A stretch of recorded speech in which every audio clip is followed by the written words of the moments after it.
Seguimos entonces. Clase 25. Polarización insensible a la fuente de poder. Hemos visto amplificadores totalmente diferenciales y singulares, sí, de una y dos etapas. Mm. Hasta hemos hecho tareas con una y dos etapas. Enlazo abierto y en realimentación también lo hemos hecho. Ya nos manejamos, ya casi podemos diseñar un amplificador operacional, ¿cierto? Estamos súper avanzados ya.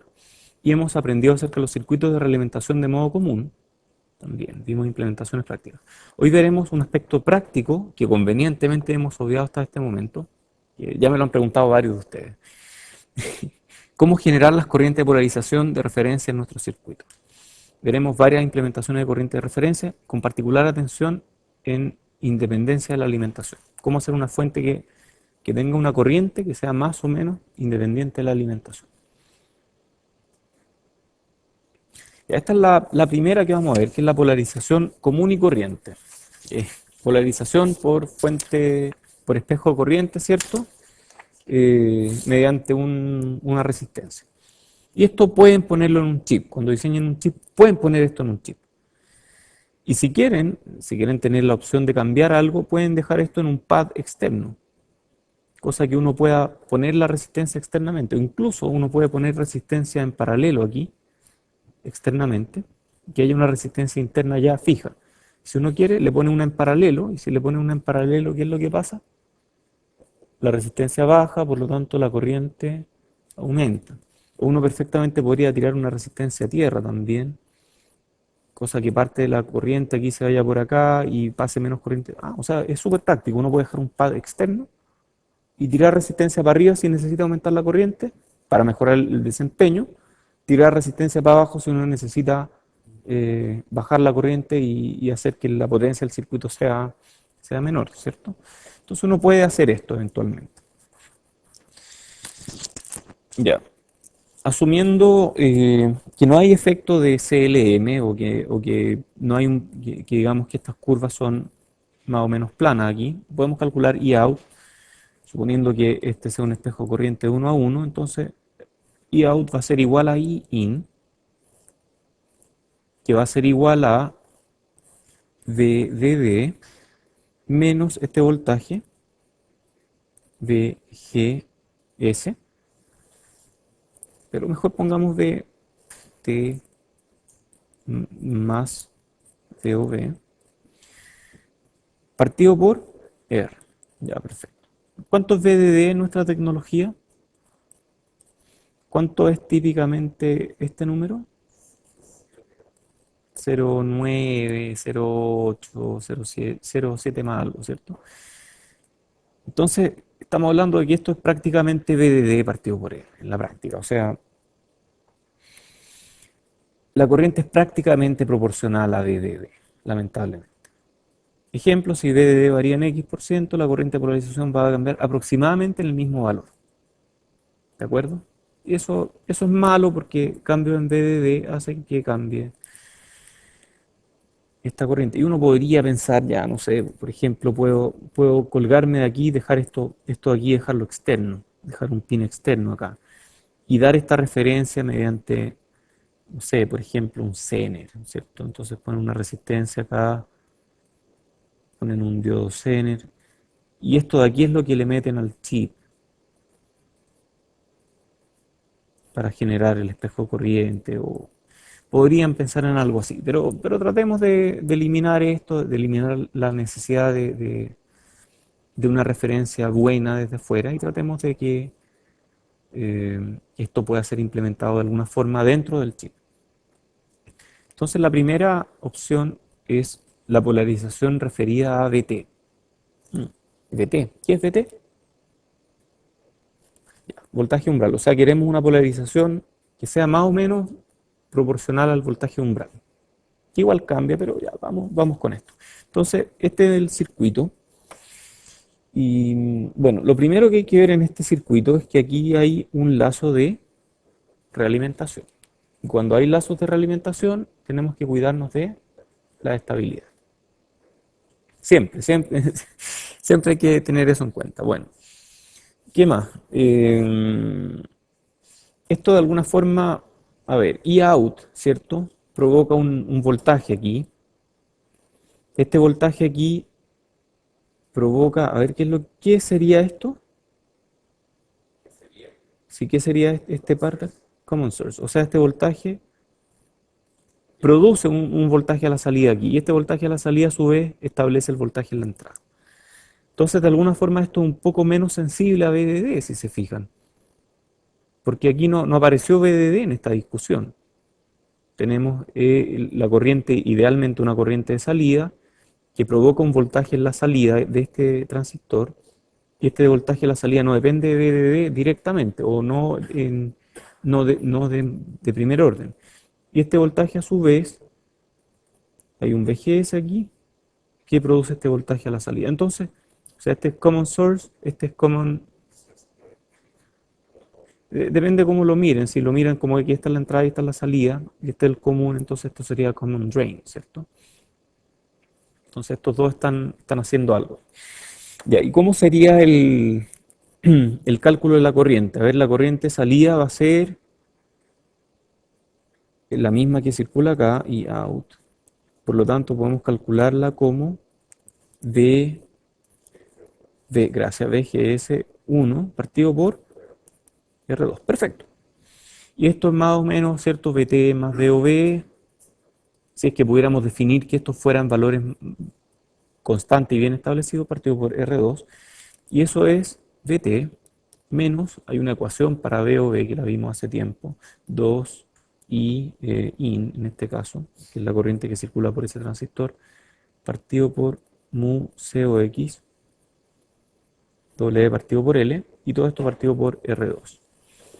Ya, ¿qué tal si tratamos de hacer que este valor sea chico, o sea, VOB fuera chico? ¿Cómo hacer que VOB fuera chico? GMID grande, ¿cierto? Veámoslo desde otro punto de vista, incluso aquí mismo. Para un L fijo, queremos que W partido por I sea grande. O sea, queremos que haya poca corriente por unidad de ancho. O sea, queremos que la densidad de corriente sea baja. Y eso equivalentemente es GMID súper alto. ¿Cierto? Es lo mismo, todo es lo mismo. Entonces podemos usar un transistor lo suficientemente grande para que VOB sea mucho menor que VT y logramos que Iout sea aproximadamente VT partido por R2. Miren qué curioso, ustedes pueden medir VT entonces de alguna forma. ¿Cierto? R2, cierto, cierto, cierto. Pero VT lamentablemente cambia, VT cambia y estos dos eventualmente van a depender de P y dependen de T, de la temperatura, ¿cierto? ¿Cuánto cambia Iout debido a variaciones de VDD? Veamos cuán sensible es. Entonces vamos a hacer un análisis de sensibilidad. Y esto es bastante común en ingeniería. En general esto no es algo de circuito, esto se hace en general. ¿Cuánto cambia una variable frente a cambios en otra variable, ¿cierto? Entonces la sensibilidad del parámetro Y frente a cambios en el parámetro X pueden ser calculados, puede, la sensibilidad puede ser calculada de manera aproximada como delta I partido por I, cambios en I, cambios normalizados en I frente a un valor de I fijo, partido por cambios normalizados en X, y esto es aproximadamente igual a DI partido por I, partido por DX, partido por X. ¿Por qué dice aproximado?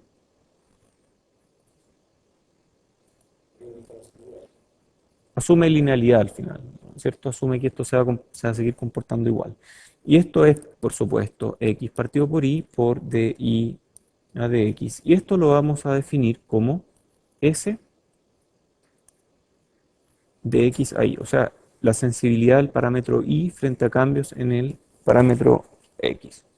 Sensibilidad de Y con respecto a X. Entonces, ¿qué es lo que queremos encontrar? Dijimos que queríamos encontrar cuánto cambia Iout debido a variaciones de VDD. Entonces vamos a calcular S Iout frente a variaciones de VDD. Y eso es, y uno puede jugar con la sensibilidad de aquí. O sea, yo podría hacer, por ejemplo, S de I in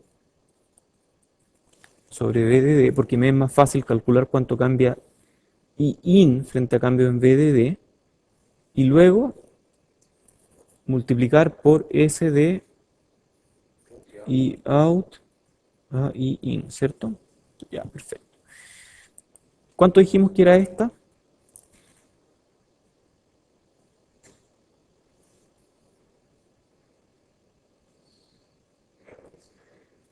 Sí, es más o menos proporcional, ¿cierto? Ya, digamos que uno. Uno por, entonces, aplicando la fórmula para sensibilidad, X partido por Y, en este caso es I in partido por I out, ¿cierto? I in partido por I out, por DI out a DI in. Y si hacen esto, les va a dar más o menos un medio por VOV1 partido por VT más VOV1. Ejemplo, para nuestra tecnología típico esto va a ser del orden de un medio por, digamos que VOV fuera 0,15 y VT es del orden de 0,7 y esto les da algo del orden de 8,8%. O sea, esto es harto mejor que la sensibilidad, ¿cuánto era antes? Era como un 100%, ¿cierto? O sea, esto mejoró mucho. Esto ya es un circuito perfectamente usable en esto.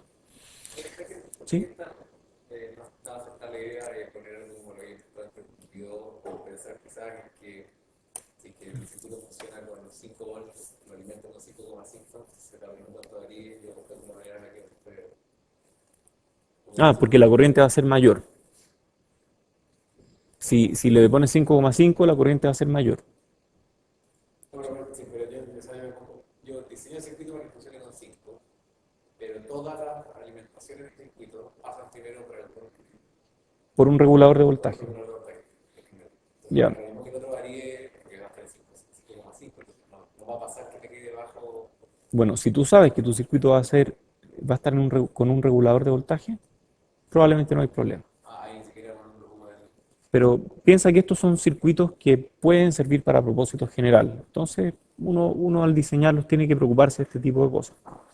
Yo en mi tesis hice un circuito que era insensible a variaciones de BDD y lo probé y todo y anduvo bastante bien, salvo por un problema que les voy a contar después, que ya se lo he contado. Pero no debía haber hecho eso, realmente no era necesario, porque yo iba a usar una placa súper controlada con reguladores de voltaje. No era necesario que yo hiciera algo que fuera insensible a variaciones de BDD. Realmente no vale la pena si uno sabe en qué condiciones va a estar funcionando. Bueno, este tiene una versión en DJT y si no hemos visto mucho DJT. En DJT el I partido por B es más pronunciado, ¿cierto? ¿Se acuerdan algo de la ecuación que parecía la del diodo, ¿cierto? Entonces el I out en este caso va a tener que ver con un VBE, ¿cierto? Va a ser VBE partido por R2 y eso es partido por R2 por el VBE era algo así como KT partido por Q por ln de I in partido por IS, ¿cierto? Estoy calculando VBE, o sea, estoy haciendo lo contrario a lo que normalmente uno hacía, que era calcular la corriente en función del voltaje, ¿cierto?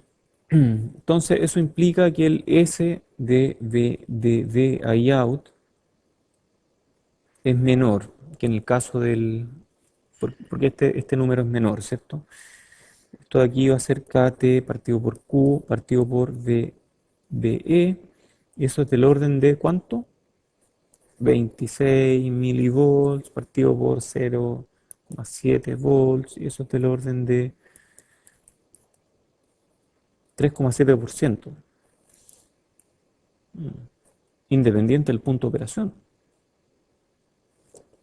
independiente de la tecnología. Bueno, a menos que me cambie de tecnología a Germánio, por ejemplo, ahí baja esto, pero para esto tal cual como está, no hay ni que calcularlo. Es el caso del BJT. Veamos la estabilidad, ya se lo adelanté un poco. ¿Cuánto es TDS aquí? A ver, TDS. A ver, aquí hay un lazo, ¿cierto? Y el lazo sería algo de este estilo, o sea, cortemos el lazo aquí. De aquí a allá, ¿cuánto hay? GM, GM1, R1, ¿cierto? Porque ese es el R que nos vale aquí. Un momento. Si uno quiere ser cuidadoso, esto va a ser GM2R2 partido por 1 más GM2R2, ¿cierto? Por TDS, 1 partido por 1 menos o más, dependiendo cómo lo pongan, S partido por omega P1 por 1 partido por 1 más S partido por omega P2. Porque hay dos polos aquí. Aquí va a haber un capacitor, una capacitancia tierra, aquí va a haber otra capacitancia tierra, ¿cierto? Entonces aquí hay una constante RC, aquí hay otra constante RC. La ganancia de lazo es mayor que 1 a bajas frecuencias. Esto típicamente es mayor que 1. Y el sistema tiene dos polos. 1, 2. Entonces tenemos que hacer que uno de los polos sea dominante para garantizar suficiente margen de fase.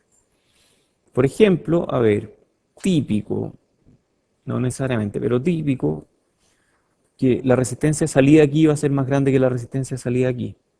Porque esto, visto hacia allá, es del orden de... ¿Sí? 1 partido por GM en paralelo R2 suele ser más chica, entonces este polo suele ser no dominante y este suele ser el dominante. Entonces podemos usar una capacitancia grande aquí, explícita, y de esa forma nos aseguramos de que este polo domine sobre este polo y por lo tanto esto tenga un polo dominante y funcione bien. Perfecto, eso se hace y uno tiene que hacerlo. Pero ojo, hay que hacerlo. Ya típico, ya es un circuito de dos transistores, ¿cómo va a oscilar? Bueno, puede ser un oscilador. Yo terminé con un oscilador en un circuito muy parecido a este. Y también me pregunté cómo va a oscilar y les puedo contar cómo oscila. Lo he visto, le tomé fotos al osciloscopio. Así que lo que uno tiene que hacer al final es hacer el análisis de Middlebrook, ¿cierto? Truco de la doble inyección y asegurarse que esta cuestión no oscile. O bien poner una capacitancia súper grande acá y meterle un escalón en alguna parte y luego hacer un análisis transiente con el escalón y asegurarse de que no hay ringing de ninguna forma. Entonces uno puede, por ejemplo, tomar este nodo, poner una capacitancia en serie y meter un escalón aquí. Estamos inyectando un escalón al circuito y si la salida del circuito o en cualquier nodo que ustedes midan se ve así, estamos bien. Si se ve así, cuidado, ahí puede haber un oscilador. Ojo, experiencia propia. Hagan la prueba, por favor hagan la prueba. No, si no va a pasar nada, si no hubo tanto ring. A ver, cuando están haciendo una prueba, pueden tratar de engañarse ustedes mismos. Cuando están haciendo una tarea, pueden tratar de que los datos cuadren un poco. Pero cuando mandan un circuito a fabricar, a Spice no le va a importar qué problemas detrás tengan ustedes. Spice va a darle el resultado correcto, o lo más parecido a lo correcto. Y después de eso, lo mandaron a fabricar, el circuito vuelve al pedazo de silicio que vuelva, no importa cuánto esfuerzo, cuánta sangre, sudor y lágrimas tenga detrás de ese pedazo de silicio, el pedazo de silicio no tiene corazón, es un frío pedazo de silicio. Y que va a oscilar, maldición, va a oscilar independiente de lo que ustedes quieran que haga. Así que no se engañen y hagan la prueba, háganla siempre. Para la tarea da lo mismo, ¿de acuerdo? Pero en la práctica, hagan la prueba. Puedo seguir siendo enfático con esto, porque pasé por esto. No es que haya querido engañarme, ni engañar al sistema, ni nada. Se me pasó y el circuito fue un bonito oscilador. Que después arreglamos y después pudimos probar y todo. pero bueno, si quieren les cuento, el circuito en realidad era como esto, era muy parecido a esto que está acá. Y de aquí, de este nodo, iba un pad externo. Y ese pad externo tenía una capacitancia. Esto era en realidad un poco más complicado porque además había filtro RC aquí, y había filtros acá, y había otros filtros acá. Pero independiente de eso, aquí había un pad externo. Y la capacitancia del pad, que era de 70 micrómetros por 70 micrómetros, según especificaciones, este pad tenía una capacitancia de 1 picofarad. Ese picofarad aquí provocaba oscilaciones. Cuando yo analicé mi circuito originalmente, no, no consideré esta capacitancia del pad. Y el circuito nunca estuvo ni cerca de oscilar. Cuando hice las simulaciones finales, después de hacer el layout, ¿cómo? No, este estaba ahí, pero el circuito era críticamente estable y por lo tanto no se mostró en Spice. Si yo le hubiera metido un escalón lo habría visto, pero no metí escalones. Al no meterle escalones no apareció, esta cuestión se comportaba maravillosamente bien. ¿Qué hicimos nosotros? Llevar esto a una empresa que se dedica a hacer ingeniería inversa, se llama EAG o Evans Analytical Group, y lo que hacen ellos es meter el chip que uno hizo con tanto cariño, todo eso, ese chip lo meten en una máquina que produce un vacío absoluto, o prácticamente absoluto, y luego eso lo bombardean con iones. Y ese bombardeo con iones permite cortar pistas de metal en un chip. Es bien impresionante y cuesta bien caro también. ¿Cómo saben que pintar esto? Ah, porque uno va con el layout, uno llega a esta empresa con el layout. ¿Sí? ¿Quieren verlo? ¿Quieren ver eso? Porque yo le tomé fotos a esta cuestión. Cuando lo hice estaba tan impresionado que dije, no puedo dejar de mostrarle esto a mis alumnos. Y le tomé fotos y las tengo en alguna parte, las voy a buscar. No se los prometo, pero las voy a buscar. Porque es bien impresionante. Uno cortan la pista. No, no, es mucho más impresionante que eso. En una pantalla tienen el layout, en otra pantalla tienen la vista del microscopio, que solamente ve la capa más de arriba. Esto es un microscopio es un SEM que se llama, un Scanning Electron Microscope, un microscopio electrónico. Y solamente se ve la capa más arriba sobre lo que sea conductor. Entonces lo que hacen es tirarle iones a esta cuestión y eso les permite ver una imagen. Y luego dicen, a ver, hay que cortar aquí, entonces mueven el microscopio y dicen, esta cuestión debiera estar justo aquí, de acuerdo al layout que está en un lado aquí, estas son las coordenadas, etcétera, y empiezan a disparar. Y uno ve, originalmente se ve dióxido de silicio que se ve de un cierto color negro, y todo lo que está metálico se ve brillante.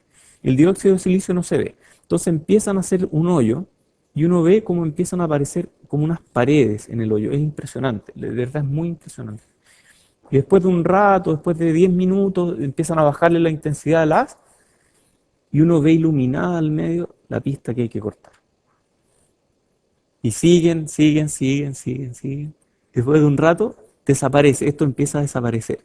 Y uno ve el hoyo, digamos, y ve un final de la pista, ve el otro final de la pista, se ve el borde, se ve el otro borde y uno dice, esas ya no están en contacto. Es impresionante. Y uno prueba esta cuestión y después funciona. No sé, increíble. De verdad, yo cuando me hicieron este proceso que se llama cirugía al chip, o sea, es el nombre coloquial que uno le da, hacerle cirugía al chip, y es bastante común en prototipo. Ahora les tengo una pregunta. Este circuito es bien curioso, ¿ah? Este circuito es bien curioso, porque lo que estamos haciendo, pasamos de aquí a allá, ¿cierto?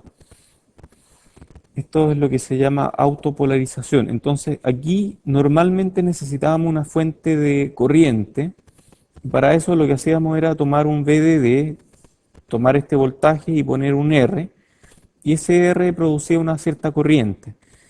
Pero ¿qué pasa si para provocar esta corriente, en lugar de eso hacíamos un espejo de corriente? Y eso fue lo que hicimos acá, un espejo de corriente. Y ese espejo de corriente copia la corriente de salida en la entrada de nuevo, y la corriente de la entrada produce una salida, y la corriente de salida es copiada a la entrada, y la corriente de la entrada es copiada a la salida. Y así opera esto. ¿Qué pasa si la corriente en la entrada es cero? A ver, ¿qué podría pasar, por ejemplo, si este fuera 5? Si este fuera 5 volts, ¿ya? Y si este fuera cero y este fuera cero. ¿El circuito sería feliz en ese estado, no? A ver, veamos. Si este es 5, VGS es 0, por lo tanto aquí no hay corriente, aquí no hay corriente. Y si este es 0, aquí no hay corriente, este es 0, perfecto. Y si aquí no hay corriente, este podría estar en 0 perfectamente, está abierto aquí. Por lo tanto, este podría estar en 0 volts, y si este está en 0 volts no hay corriente. O sea, es una solución válida. No es la solución que nosotros queremos, pero es una solución válida. O sea, eventualmente, si hacemos este circuito, podemos encontrarnos con dos puntos de operación válidos. Uno es el que queremos y otro es el que no queremos. Entonces, tenemos que inicializar. Esto muestra un poco lo que estamos viendo. Corriente de entrada y corriente de salida. Lo ideal para nosotros es que la corriente de entrada sea igual a la salida. Pero podría ocurrir en cero, producir un punto estable, o en el punto que queremos que opere. Entonces son dos puntos de operación diferentes. Y este de aquí tenemos que eliminarlo. Lamentablemente, SPICE no nos va a avisar de este problema. Cuando nosotros echamos a andar el circuito, SPICE va a ver, y puede que funcione y puede que nunca caiga en este nodo, en este punto de operación. Después mandamos a fabricar, probamos y ups, el circuito no parte, está aquí todo el tiempo, está siempre aquí. Y hay que hacer algo extraño para que parta o elevar BDD más de lo correcto, no sé. Entonces, para evitar ese problema, lo que hacemos es agregarle un circuito de inicialización a esto. El circuito de inicialización lo que hace es asegurarse de que esta cuestión parta cuando debe partir. Entonces, ¿sí? La elección del punto, si lo hablamos ayer, lo tenemos que existir o sea, puede ser que de repente haya funcionado. Puede ser, puede que dependa de la rampa de BDD, puede que dependa de la carga inicial de este nodo, que no tenemos idea en qué va a estar. ¿Cierto? Porque esto al final es un cable, y todo esto que está acá es un nodo. Aquí va a haber un canal que no va a estar formado, aquí va a haber otro canal que no va a estar formado cuando el circuito está apagado. Entonces este va a ser un cable aislado al final. Y qué carga tenga ahí va a provocar probablemente diferentes VGS acá y va a provocar diferentes estados iniciales. Entonces realmente es súper difícil decir dónde va a partir. Súper, súper difícil. Por lo tanto, es mejor asegurarse de que parta bien, y lo que se hace normalmente es medir este voltaje acá. Se mide, ¿de acuerdo? Lo ideal es que este voltaje no sea cero. Si este voltaje es cero, estamos mal. Pero si este voltaje está más arriba de cero, entonces estamos bien. Entonces esto se mide de alguna forma. Se mide con un circuito que es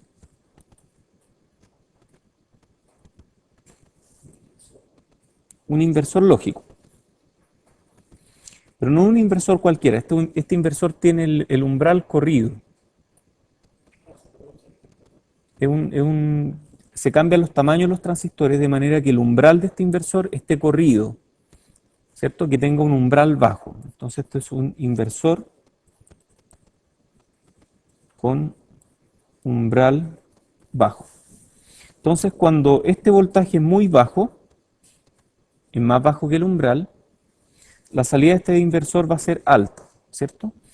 Y la salida de este inversor va a un transistor que va conectado a, déjenme ver, no me quiero equivocar aquí, va conectado a este nodo de acá. Entonces cuando este voltaje es muy bajo y el circuito parte apagado, el inversor dice, hey, espera, este voltaje es muy bajo, entonces le tira una señal alta a esto. Y cuando la señal es alta en el voltaje alto crea un canal, este transistor conduce, y si este transistor conduce, este es tierra, trata de atraer este nodo a tierra, entonces baja este nodo. ¿Qué pasa al bajar este nodo? Genera un VGS aquí, y ese VGS hace que el circuito parta. Existe un circuito alternativo, que de hecho es el que yo utilicé en mi tesis, en todos los circuitos de polarización de mi tesis. Un circuito alternativo que consiste en... ahí sí, que consiste en poner un diodo aquí.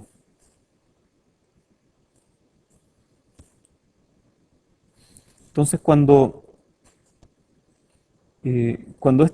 esta diferencia es muy grande, porque este está en 5 y este está en 0, el diodo conduce desde aquí, o sea, parte corriente de aquí, pasa por ahí y se asegura de que el circuito parte.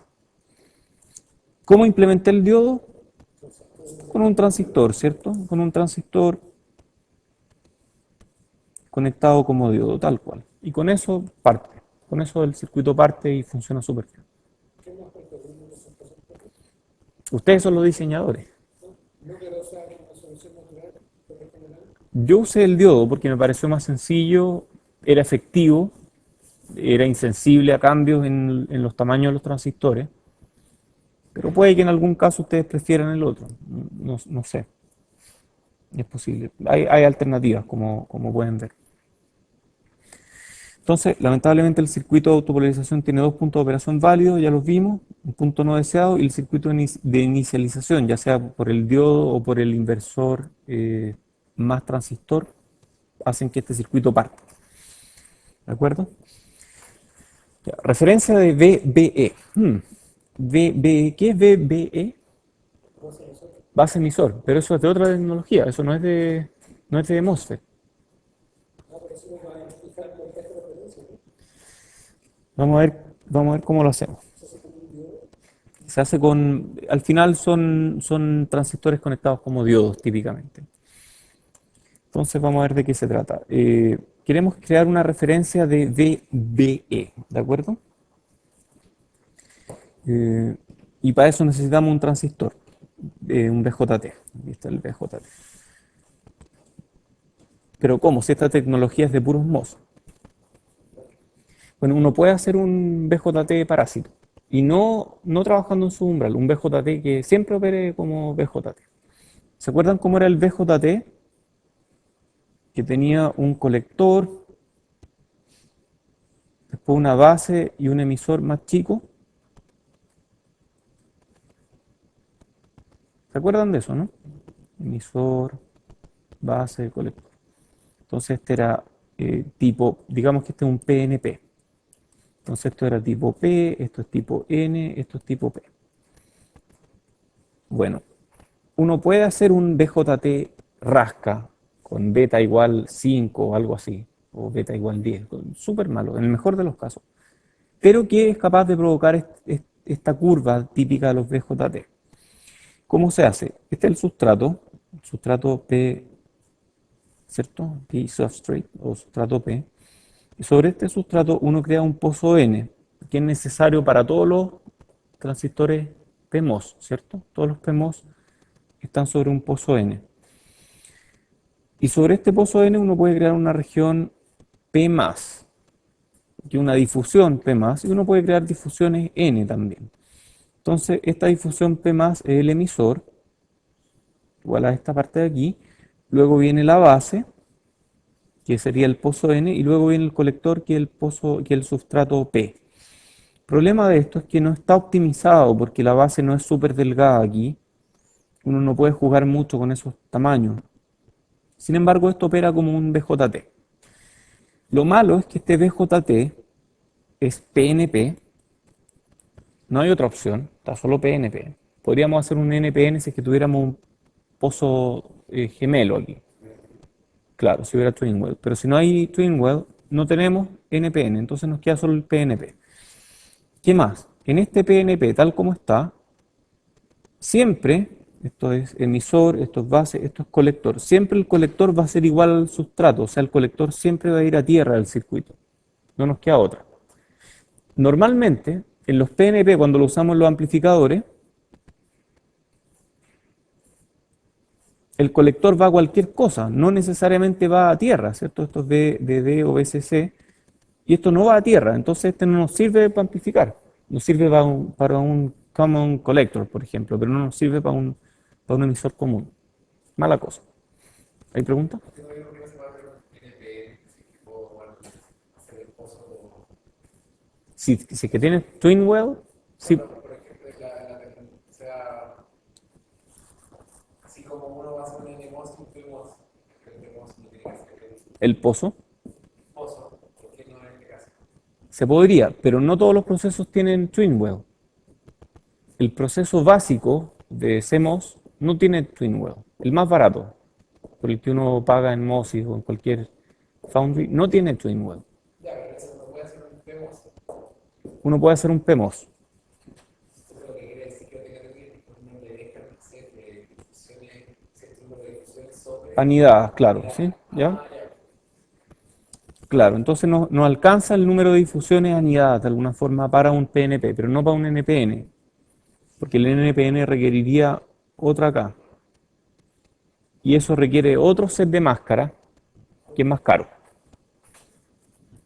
¿De acuerdo? Entonces, bueno, este es un PNP que tiene varias condiciones. Una, que el colector siempre va a tierra. Otra, que beta es súper malo. ¿Cómo? HF, súper bajo. Pero no importa, porque igual es un PNP. Entonces lo podemos usar en el circuito. Este es un circuito, a ver, veamos cómo opera esta cuestión. ¿Qué es esto de acá? Espejo de corriente. Entonces, ¿qué sabemos de I-in y I-out? Son iguales, ¿de acuerdo? I-in es igual a I-out. Por lo tanto, la corriente aquí es igual a la corriente aquí, ¿cierto? Ya. Aquí hay un cierto voltaje. ¿Qué voltaje hay aquí? Ya, pero no, la corriente es la incógnita en este momento. ¿Qué voltaje hay aquí? Llamémosle VBE, ¿cierto? VBE. Y pongámoslo ahí. Entonces, este es VBE, ¿cierto? Porque este es VB. O sea, esto de aquí es VB. Esto de aquí es VE, ¿cierto? Entonces, esto es VBE. Por lo tanto, el I-out va a ser igual a VBE partido por R, ¿cierto? Y eso es del orden de 0,65, 0,6, 0,7 volts. Depende de la corriente, por supuesto, depende del tamaño, partido por R. Entonces este circuito usa un transistor PNP de sustrato, que es un PNP parásito disponible en cualquier proceso CMOS. Da lo mismo el proceso, uno siempre puede crear esta estructura. Con esta estructura uno tiene un transistor PNP conectado con sustrato a tierra. Es un pésimo transistor, pero sirve para una referencia de VBE. Entonces lo que tenemos es que la corriente depende de VBE y de una resistencia. Lo malo es que esta depende de la temperatura y esto depende de la temperatura y todo depende de la temperatura al final. Entonces son circuitos que funcionan bien a temperatura fija, pero no funcionan tan bien cuando uno varía la temperatura. Al igual que cuando hablamos de sensibilidad ante cambios de la fuente de alimentación, también podemos calcular la sensibilidad ante variaciones en la temperatura. Entonces hay un asunto que se llama coeficiente de temperatura fraccional, que vamos a designar con TCF, Temperature Coefficient o coeficiente de temperatura fraccional, y lo vamos a definir como DI-out ADT partido por I-out. ¿Y esto en qué unidad está? ¿Cómo? Por grado, ¿cierto? Entonces tenemos grado Kelvin aquí abajo, en general hablamos de Kelvin, y esto en realidad lo vamos a definir como un porcentaje, ¿de acuerdo? Cosa de normalizarlo, qué sé yo. Entonces, para el circuito de la lámina anterior, ¿qué es lo que tenemos? Tenemos que D y out ADT, para poder calcular esta parte de aquí, esto va a ser igual a ver, es VB partido por R, ¿cierto? Entonces eso es lo que queremos derivar. Entonces derivemos 1 partido por R por dVBE ADT T, donde T es temperatura, menos dBE partido por R cuadrado por dR a dt, ¿cierto? La resistencia también varía con la temperatura. Y eso es I out por 1 partido por VBE por delta VBE a delta T menos 1 partido por R por dR a dt. Ya. Recapitulando, la forma en que varía la corriente con la temperatura es proporcional a la corriente y es proporcional a todo esto que está acá. Hay un VBE, hay un R, y estos de acá vienen de las hojas de datos del fabricante, ¿de acuerdo? De hojas de datos. Uno puede obtener esos valores. Entonces de ahí uno puede calcular más o menos el coeficiente de temperatura. Ahora estamos calculando coeficiente de temperatura, que era de I a dt partido por I. Entonces esto lo dividimos por I para obtener el coeficiente de temperatura, ¿cierto? Entonces TCF va a ser igual a 1 partido por VBE por dVBE a dt menos 1 partido por R por dR a dt. Entonces este es el resultado del coeficiente de temperatura. Que era cuánto varía, perdón, que era cuánto varía la corriente con la temperatura y el resultado está normalizado al valor de la corriente. O sea, eso es, cuánto varía la corriente con la temperatura. Entonces, la dependencia de la temperatura usualmente es alta. Veamos, hagamos un cálculo rapidito. 1 partido por VBE, ¿cierto? Esta parte de aquí, por VBE partido por DT, aproximadamente del orden de, esto típicamente son menos 2 milivolts por grado Kelvin. Eso sale de electrónica. Y esto aquí es del orden de, dependiendo del punto de operación, 600 milivolts. Eso nos da menos 0,33% por Kelvin. Luego tenemos 1 partido por R, por dR a dt. Esto es el coeficiente de temperatura debido a R, básicamente, o si lo quieren ver así. Y esto es del orden de más 0,2% partido por K. Esto es para un resistor de poli típico. Si uno toma estos dos, a ver, este es menos y este es menos algo positivo, da menos 0,53% partido por K. ¿Qué es menor que 0? Bueno. A ver, menor que 0 significa que al aumentar la temperatura disminuye la corriente. Ya, perfecto. A esto le vamos a llamar, por ser menor que 0, le llamamos Zetat.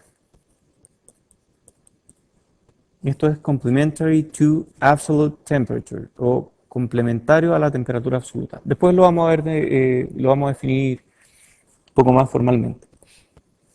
Y no es muy bueno. Por ejemplo, si delta T fuera 100 Kelvin, entonces el delta I va a ser 53%. Pésimo, 53%. Es horrible, es horrible. Ya, pero nada, varía 100 Kelvin, ¿sí? No, si van al espacio pueden variar 100 Kelvin. O las especificaciones militares o qué sé yo, pueden tener un rango de 100 Kelvin o más.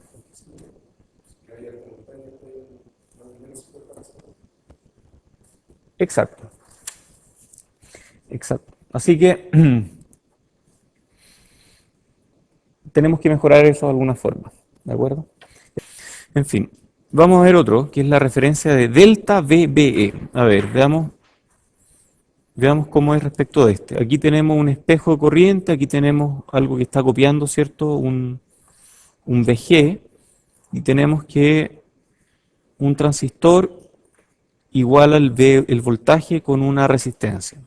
En este caso, tenemos el mismo circuito, el mismo espejo de corriente aquí, tenemos la misma copia de VG aquí y este VG es generado de la misma forma, pero aquí en vez de tener un transistor y un resistor, tenemos dos transistores y un resistor. Ambos transistores son PNP y están conectados como diodos. Son transistores que llevan el colector a tierra, o sea, los podemos hacer en procesos CMOS estándar. Pero este es distinto al otro, ¿cierto? Aquí tenemos un VBE1, digamos, y aquí tenemos VBE2. Y para que estas corrientes sean iguales, dado que son iguales porque están siendo copiadas, la condición es que VBE1 sea igual a la caída en R más VBE2, ¿cierto? O podemos despejar I out por R va a ser igual a VBE1 menos VBE2, ¿cierto? Esto es dado que estos transistores son de distinto tamaño, o sea, este es 1, este es n veces más grande.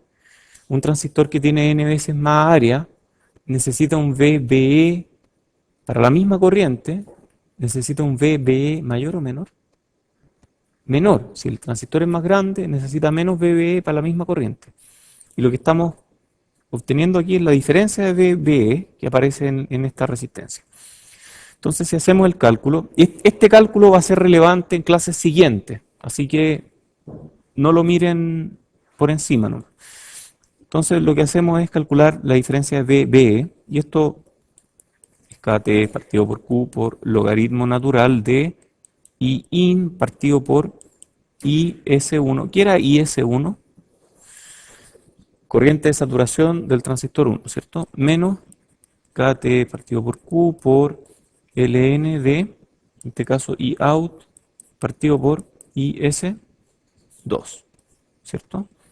Perfecto. Ya, pues, y esto va a ser igual a KT partido por Q, usando el logaritmo, entonces las propiedades, tenemos I in partido por IS1 por IS2 partido por IS1, perdón, I out.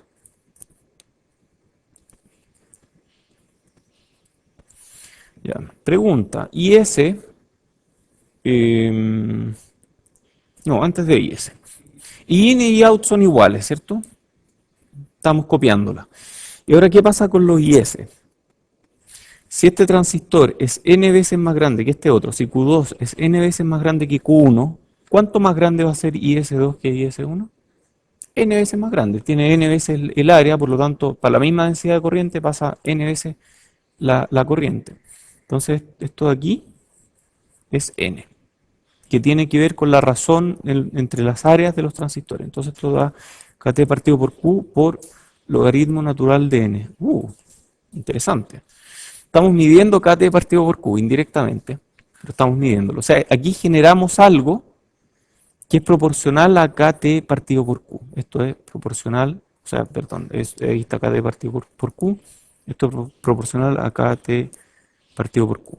Esto lo vamos a usar más adelante, así que recuérdenlo. Nosotros entonces ya somos capaces de generar algo, un voltaje o una corriente, en este caso I out, va a ser igual a 1 partido por R por KT partido por Q por logaritmo natural de n. Entonces ahora somos capaces de producir una corriente que es proporcional a KT partido por Q. O un voltaje que es la caída de tensión en R proporcional a KT partido por Q. O sea, podemos hacer algo que es proporcional a la temperatura. O sea, podemos hacer algo que es pitat. A diferencia del caso anterior, que era un VBE solo, que era cita, ¿cierto? Esto de aquí, si medíamos solo el VBE, algo que es proporcional a VBE. Después vamos a verlo con más detalle. Entonces vamos a ver el coeficiente de temperatura de la referencia de delta VBE, ¿ya? Entonces esto es de I out a dt, va a ser igual a, hacemos el cálculo simplemente de esto que está acá, por R por de VT a DT menos VT por DR a DT, mejor pongámosle partido por R cuadrado. Además sabemos que VT, que es KT partido por Q, entonces podemos reemplazar, resolver, nos queda logaritmo de N por VT partido por R, ¿cierto? Tirando hacia afuera el VT, por 1 partido por VT, por dVT a dt, menos 1 partido por R por dR a dt.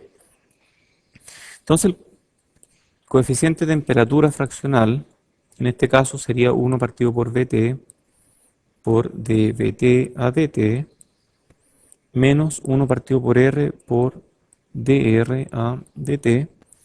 Y esto es... pero si despejamos aquí y reemplazamos, básicamente reemplazando KT partido por Q aquí, llegamos a que esto es 1 partido por T menos 1 partido por R por dR a dt. Y esto está en porcentaje partido por Kelvin, ¿cierto? Esta es mayúscula. Esta de aquí es minúscula. Esta es Kelvin. ¿Qué significa esta otra? Dante Boltzmann, no se confundan. Ya, entonces ejemplo, TCF en este caso es igual a, digamos que estamos a 300 Kelvin, menos 1 partido por R, ¿cierto? Por dR a dt, típicamente esto va a ser del orden de 0,2% por grado Kelvin, esto de acá, para un resistor típico de poli, por ejemplo. Y esto nos da 0,13% por grado Kelvin. Y esto es pitat, o es petat, ¿cierto? Es mayor que 0, por lo tanto es petat. Coeficiente de temperatura del resistor y KT partido por Q se cancelan parcialmente.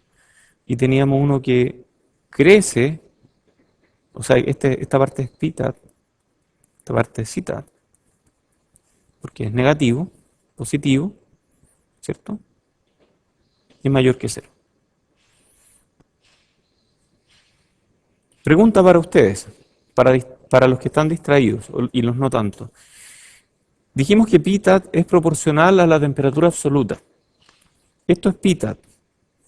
Y yo veo que es inversamente proporcional a la temperatura.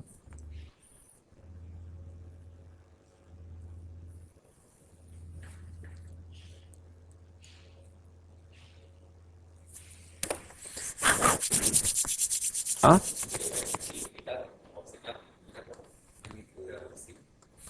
Era por signo, ¿cierto? Era por signo en el coeficiente de temperatura. O sea, esto ya está derivado. La derivada que tiene que ver con el coeficiente de temperatura es positiva, ¿cierto? Ahora la derivada tiene un t abajo, va a definir cierta curvatura, por ejemplo, pero no es que esto sea inversamente proporcional a la temperatura. ¿De acuerdo? El signo es lo que define el pito. ¿Ya? Hecho. Entonces, referencia de delta VGS, esto está en un libro de Tom Lee. Y esto es parecido, ¿cierto?, al que teníamos acá, pero eliminamos los transistores BJT, dejamos solamente los MOSFET. Entonces va a aparecer un R aquí, que tiene una cierta corriente. Está el R, cierta corriente. Esta corriente es copiada aquí. Entonces estas dos ramas tienen la misma corriente. Y estos transistores van a tener diferentes VGS, porque va a haber una pérdida IR aquí, una caída IR, que va a hacer que los VGS sean distintos. Por lo tanto, ¿los transistores son iguales o no? ¿Estos dos? No pueden ser iguales, ¿cierto? De hecho, este va a tener un VGS más chico, por lo tanto va a ser un transistor más grande. Entonces a este le vamos a poner 1, a este le vamos a poner M. Entonces este va a ser M veces más grande que este otro. ¿De acuerdo? Entonces vamos a hacer el cálculo IREF por por R2, que es básicamente la corriente que está circulando acá, va a tener que ver con el delta de los VGS, ¿cierto? VGS1 menos VGS2. Y esto se traduce al final a VGS VOB más VT menos VOB menos VT, VT se van, nos queda VOB1 menos VOB2. Nos queda una diferencia de VOBs, ¿cierto? ¿Se acuerdan cuánto era VOB? ¿O cómo cambiaba con el ancho? A ver, hagámoslo aquí rapidito. Y igual 1 medio mu COX W partido por L por VOB cuadrado. Por lo tanto, VOB va a ser igual a raíz de, nos queda un I arriba, 2I arriba, abajo nos queda mu COX. Ya, entonces, VOB sería proporcional a 1 partido por raíz de W, ¿cierto? Ya. Entonces, teniendo eso en cuenta, tenemos que esto va a ser igual a VOB1 por 1 menos 1 partido por raíz de M, donde M es la razón entre los anchos, ¿de acuerdo? Entonces la corriente de referencia, vamos a hacer un paréntesis aquí, corriente de referencia va a ser más o menos igual a VOB1 por 1 menos 1 partido por raíz de M, partido por R2. Estamos dejando de lado todo el tema de dependencia de BDS o resistencia a salida, etc. Entonces esto de aquí es una constante. Esto de aquí es una constante. ¿De qué depende esa constante? Del número de transistores en paralelo, ¿cierto? O sea, del factor M. Digamos que ponemos 10 transistores en paralelo, vamos a sacar una constante numérica fija, exacta, perfecta. ¿De qué depende esto otro? Depende de un VOB y de R. Ya, ok. Ya, perfecto. ¿Cómo vamos a usar esto? Porque esto ya me parece un poco, pucha, VOB cambia, si el proceso cambia un poco, VOB también va a cambiar. Entonces tal vez no es tan bueno, o tal vez sí. A ver, veamos cómo lo podemos usar. La transconductancia de M1 es aproximadamente GM1 igual 2 ID partido por VOB, ¿cierto? Y esto va a ser igual a 2 IREF, ¿cierto? IREF partido por VOB. Digamos IREF1 si queremos usar la notación que hay acá, o IREF-N o IREF-P, da lo mismo, cualquiera de eso. Entonces reemplazamos esto que está acá y llegamos a que esto es 2 factor de 1 menos 1 partido por raíz de M por VOB partido por VOB por R2. Se van. Ya. Y esto nos da 2. Ya. Les pregunto de nuevo, ¿de dónde sale esto? Del número de transistores en paralelo. O sea, esto es un dato perfecto. ¿De dónde sale esto? 2. Perfecto, 2. Entonces tenemos una transconductancia que depende solo de una resistencia. ¡Wow! ¡Qué bonito! La transconductancia de M1 y de cualquier otro transistor que se cuelgue del mismo circuito va a depender únicamente de M, que está bien definido, y de R2. O sea, podemos definir transconductancia externamente con una resistencia. Por eso es que a este circuito se le llama referencia de GM constante. Aspectos de diseño. Podemos usar un buen resistor de metal fuera del chip para establecer el valor de GM. Resistores de metal que tienen en general súper bajo coeficiente de temperatura. O sea, no varían nada con la temperatura y son relativamente baratos. Para diseño eléctrico, si quiero un coeficiente de temperatura bajo en un resistor, usaré un resistor de metal. O sea, no es solo para este curso. Valores grandes de VOB permiten reducir la disparidad, o sea, permiten hacer que esto no cambie mucho con el proceso. Y haciendo IR2 pequeño, reducimos la sensibilidad del efecto de cuerpo, ¿cierto? Entonces, al final, este circuito uno como que lo puede usarlo y diseñarlo bien. Además, si ponemos cascodos acá, vamos a definir mejor las corrientes, el circuito va a andar mejor. ¿Se fijan? Pero esto es la base de este circuito. Un circuito que nos da un voltaje que nos permite polarizar con GM constante. Y aquí hay otro. Esto es polarización para tiempo de establecimiento constante. Y esto ya es un poco, ya ir un poco al extremo. O sea, ya Ni siquiera estamos hablando de GM constante, estamos hablando de que T sub S, que tiene slewing y tiene una parte que es lineal, ese va a ser constante. Es un poco ya como extremo, ¿cierto? TS independiente de las variaciones del proceso. Aquí está la referencia por si lo quieren leer. Entonces partimos con este circuito. ¿Qué es este circuito de acá? Es un common source con cascodo y con carga de cascodo, ¿cierto? Es un amplificador al final. Esto aquí es una capacitancia en serie, una capacitancia en realimentación, una capacitancia de carga. O sea, esto aquí es un nota simple, singular, pero un nota. Y podría ser la representación de un nota totalmente diferencial. Entonces lo que hicieron estos tipos fue medir el tiempo de establecimiento cuando le meten aquí un pulso cuadrado, tiempo de establecimiento en función de la temperatura, y variaron la temperatura bastante, y vieron el tiempo de establecimiento en los diferentes rincones del proceso, ¿cierto? Más lento, típico y más rápido, y vieron que el rápido a baja temperatura se establecía en 50 nanosegundos, 50 y tantos nanosegundos, y el lento a alta temperatura 70 y tantos. O sea, tenemos una tremenda variación aquí, tremendo delta TS. Lo cual es re malo, porque si yo quiero que mi circuito funcione en el peor caso, voy a estar perdiendo una cantidad de corriente impresionante para lograr que el circuito ande en este caso. Y en el caso típico va a establecerse mucho más rápido y a baja temperatura aún más rápido. Entonces no me conviene realmente, no me conviene simplemente dejar el circuito en lazo abierto. Necesitaría algún tipo de control sobre la corriente de manera que el circuito me vaya cambiando la corriente para ajustar el tiempo de establecimiento. Sé que es un poco rebuscado, pero vamos a ver de qué se trata. Entonces el tiempo del establecimiento del amplificador dado por TS igual, habíamos visto clases anteriores, T slew más un T lineal. Y eso es algún VO de slewing, ¿cierto? Multiplicado por algún C y alguna corriente, partido por alguna corriente que está cargando ese C, ¿cierto? Y esto más alguna constante por, ¿cierto? Habíamos visto una ecuación de este estilo. Entonces el circuito que vimos un par de transparencias atrás, con GM constante, deja más o menos constante esto de aquí, pero esto de aquí no es constante. ¿Se fija? Entonces la polarización con GM constante ayuda, pero no es lo óptimo para minimizar los efectos de variaciones en el proceso. Entonces nos gustaría un circuito de polarización que pudiera mantener TS constante.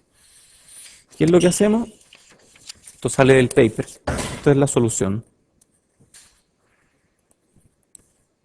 Y análisis.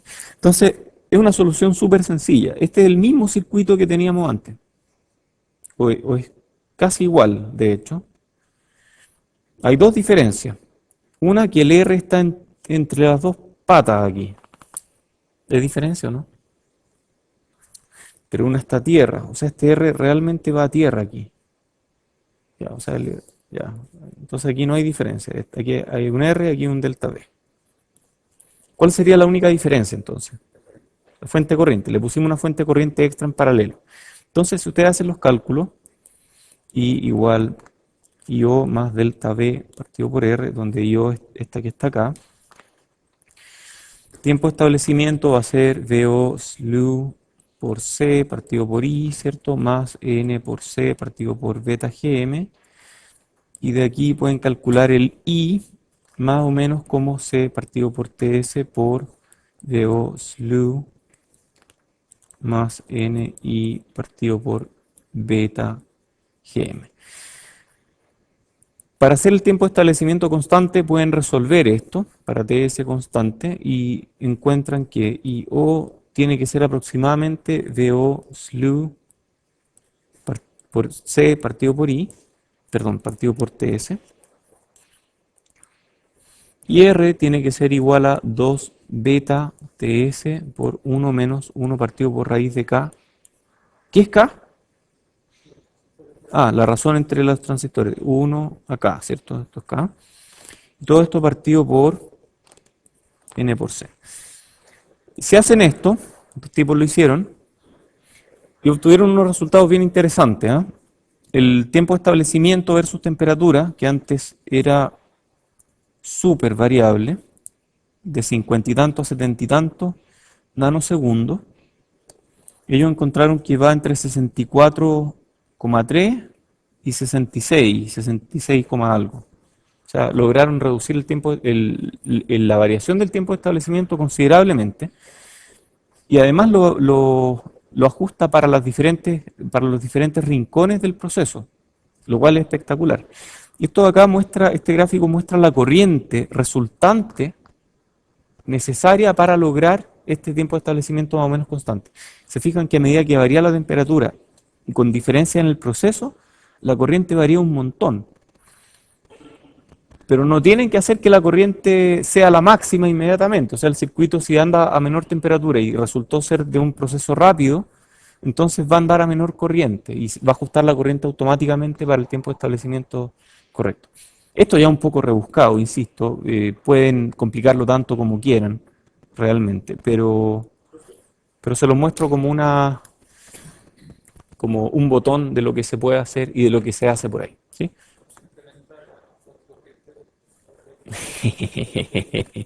La pregunta clásica, ¿qué va primero el huevo o la gallina? Es complicado, pero digamos que, o sea, se puede hacer. Hay técnicas, uno podría, por ejemplo, con con circuitos externos que tengan buenos componentes pasivos, ¿cierto? Eh, y uno puede copiar esa corriente desde afuera. O sea, eventualmente uno puede partir de una corriente, pero es buena tu pregunta.